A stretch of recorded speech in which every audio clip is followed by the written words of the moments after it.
Well, in the 30 years I was on the department, this ended up being the big one. It just filled me up, overwhelmed me. Ward Redwood is a captain with the Grande Prairie Fire Department. Post-traumatic stress disorder nearly cost him a 30-year career. That's why he's decided to tell his story, starting with the night of the crash. It was a dynamic sight. The pulling on scene, there was a truck upside down in the middle of the road, and it was running. And it was a diesel truck, so it's saying they're running and just adds to things. The pickup had collided with the car, sending it into the ditch. 2 teenagers were dead. A third boy was seriously injured in the passenger seat. There was no sign of the pickup driver. Redwood was using a thermal imaging camera to search the scene. As I'm moving it, a white image appears on the camera, and it was just like, I still remember it. It was just like this whole adrenaline thing went through me, and it was just like, my brain said that's a deer, but I knew it was another boy. Redwood ran to the boy's body lying in the brush off the road, but found no pulse. I know I'm worked up. Adrenaline's just pumping through me. And I know that I still got a job to do, right? I found one.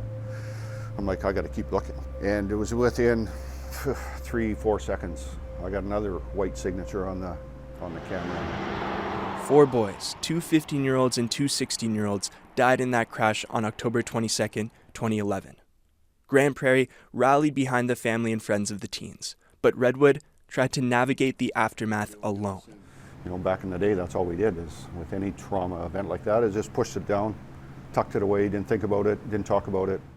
His marriage fell apart after the crash. He became a single dad. Life moved quickly and the crash faded to the background. That is, until a nightmare brought it roaring back 5 years later. The nightmare was wicked. It was really threw me. It was like these 2 boys' faces looking up at me from down below, and I was leaning over them, and I had my flashlight. Kind of felt like something was wrong, but couldn't put a finger on it. After the nightmare, he froze up twice on the job while using the thermal imaging camera. It felt like he was caught in quicksand. A psychologist told him it was workplace stress and too much coffee. But things only got worse from there. Sleepless nights, short attention span, memory problems. I was treading water a little bit. You know, I wasn't really doing a good front crawl. Some of my get up and go had gone. My enjoyment of things was starting to disappear a little bit. Redwood finally got a PTSD diagnosis, and soon after the therapist said he was going to have to tackle the big one. I know what the big one is. I just don't want to deal with it, right? Any stress response there, whether you're pointing the camera? Therapist Steve Buckle in Grande Prairie used prolonged exposure therapy. Redwood told the story of the crash over and over again, at times holding the camera he used to find the bodies. Take the TIC camera, go up to Fireground Command. The therapy was grueling, recording the sessions and listening back to them. He was warned his symptoms would get worse before they got better. And they did. That part that concerned me for quite some time is, a big one, right? The feeling of love had totally gone away, and I had no feeling of love for quite some time, like years.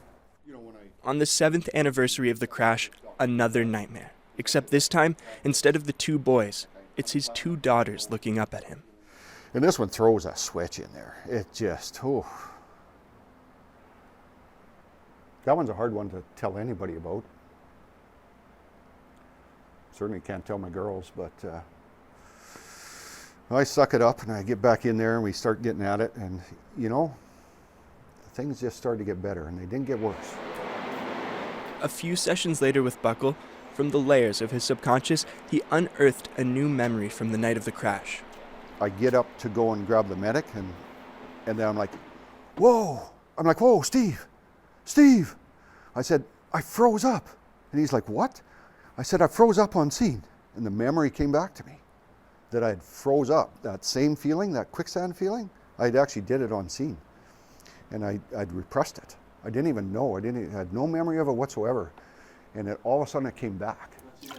I was having a little trouble and I went and got some help. He could feel a change in himself. He was going back to the fire hall to have coffee with the crew. But he knew things had really turned a corner when he dropped his youngest daughter off at her mom's just 2 weeks later. Go to give her a hug before I leave, and I have this full-on feeling of love for her, which I haven't had for years. And it freaked me out. It was like, I didn't say anything to her because she didn't know that I didn't have it. I never told them that I didn't have it. Redwood went back to the fire hall part-time, but he had a choice to make: return to full service at the risk of more trauma, or retire on his own terms. I'm happy, I'm healthy, I'm really enjoying life. To me, it was just time. And hopefully we're smarter in the future and look after ourselves better. I know we do. His last official day as a firefighter was on November 20th, but he hopes his story will be an example for all first responders, especially the thousands struggling with PTSD. It was emotionally draining and it was physically draining. Every part of me hurt sometimes coming out of those, but it gets better.